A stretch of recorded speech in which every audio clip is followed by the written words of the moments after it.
All right, my friends, now joining us on Anti-War Radio, live from the nation's capital in Washington, D.C., it's my favorite politician in American history, Dr. Ron Paul.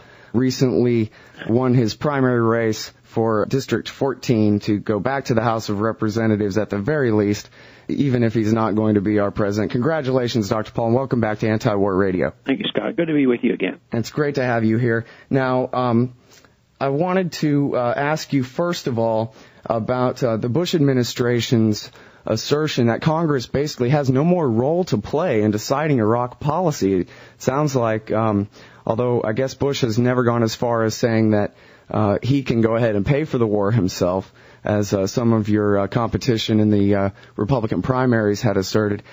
His administration is basically saying that they don't need the consent of Congress to create long-term treaties of alliance with the new Iraqi government. Your take on that, sir? Well, it sounds like he learned that from his father. I don't know if you recall. I'm sure you do.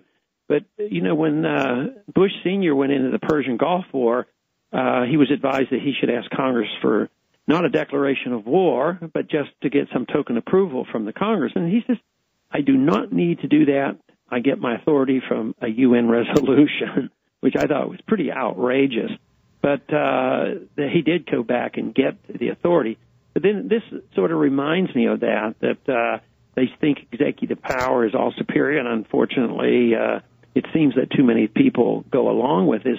I really consider the Congress to be the most derelict in their duties.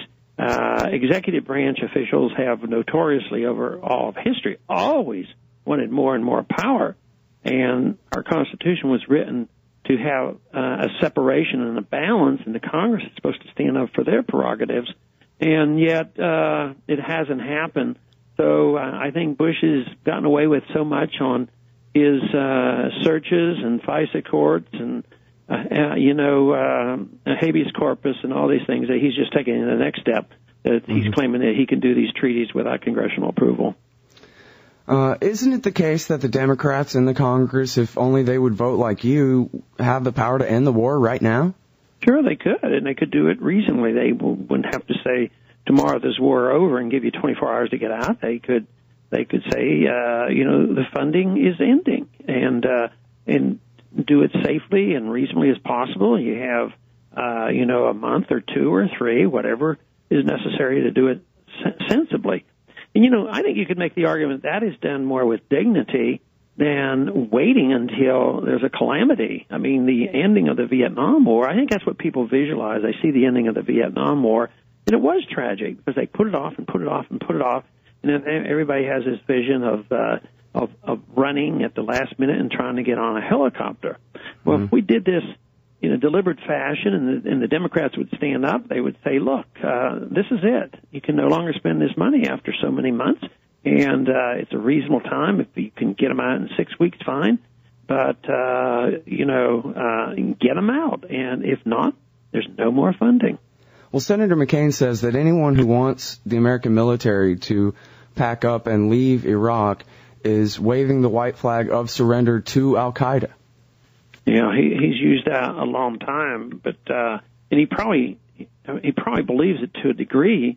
But the reality is what we're doing is serving the interests of Al-Qaeda. They weren't even in Iraq before, and now they are. And we've had quotes from Osama bin Laden who says that he's delighted for us to be there, and we're fighting him on his stand, and that we'll do to the United States exactly what we were able to do to the Soviets with our help, and that is drag them into a prolonged war, demoralize their troops, and bankrupt the country. And so I would say that the policies that McCain defends are doing exactly what he claims that leaving would do. The world would be much more peaceful. Today, what the financial markets are telling us is this war will end, and our empire will come down for financial reasons, and that's been my argument all along. And with this dollar going down so sharply and oil prices, I mean, to see oil going up $5 in one day should alert people to some really serious problems that we face. And you can't, no matter whether Bush thinks he can fund the war without the Congress, or the Congress thinks they can continue to fund the war because They don't have the courage to do what is right.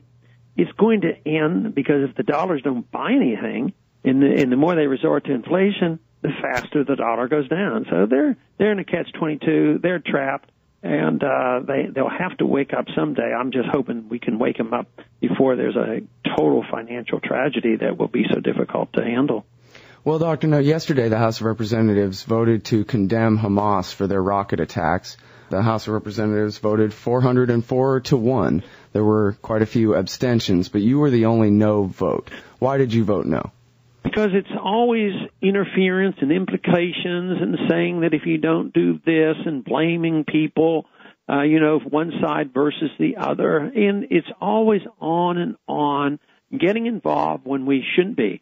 And I put a statement into the record, and it'll be available, I think, on the Internet today, explaining my position. And very simply, I abhor the violence, but I abhor the violence on both sides. But when we pick one side and say all the violence comes from one side and therefore we don't care about the other sides, I think that only encourages more violence. So we would be better off, if we took a more neutral position, minded our own business, encourage people to do the right thing, even be available if they want to come in the United States and have a true discussion about how to move toward peace. But we should not be involved in the dictates of saying, well, do it our way or we'll bomb you. If you do it our way, we'll give you money. That's where the real tragedy is. And these resolutions do nothing more than precipitate more problems. And we are calling up those resolutions constantly. And it's mainly for the purpose of endorsing policy, because they always pick an incident and say, oh, there's been violence, let's condemn the violence. Who can say you can't condemn the violence? But then they always have something in the resolution that implies our responsibility for what we will do, and that in an endorsement of the policy that continues to fail. Well, I've been reading The Foreign Policy of Freedom, and this reminds me of what you said about Ronald Reagan's intervention in Lebanon in the 1980s. That is right. When he went in there, he said he would never turn tail and run. And I was interested in reading what he would put in his memoirs, because that's exactly what he did. And he recited his quote. He says, I once said I wouldn't turn tail and run. But he said, after I was in there, he says, I didn't realize the irrationality of the politics of that region. So he admitted it. At least he had the courage to admit it. They talk about a lot of heroic things that Reagan had done when he was president, and some were good and some weren't all that good. I mean, Iran-Contra was nothing to brag about.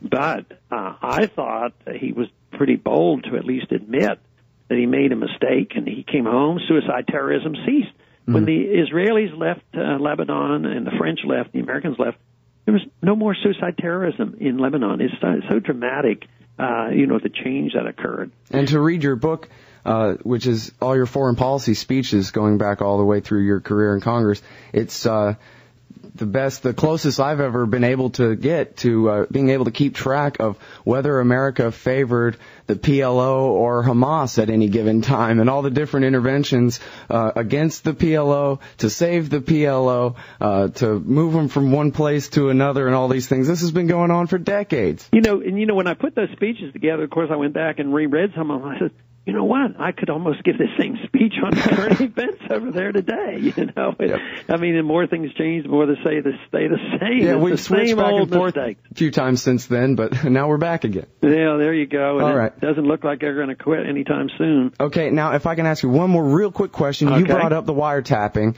The Washington Post reported 2 days ago that there's a compromise soon on the Protect America Act. Is that the case? Yes, and it's from our viewpoint of protecting civil liberties, there's not a whole lot of compromise. I mean, nothing. When you compromise something like this, I don't see much room for compromise. What they've done is they've had a legislative compromise. They split the bill. There will be one vote on whether or not the telecommunications can be exempt for disobeying the law and invading our privacy and becoming a criminal element, listening to the government orders. That's the way I see it. And separating that vote from the renewal of the FISA courts. So to me, there's no compromise. I I haven't looked in great detail, but it looks like I'll be probably a strong no on both halves of it. Well, I'm sure you will. And I want to thank you, Dr. Paul, first of all, for the opportunity to vote for you for president the other day. Made my day, believe it. and I want to thank you very much for your time on the show today. Thank you, Scott.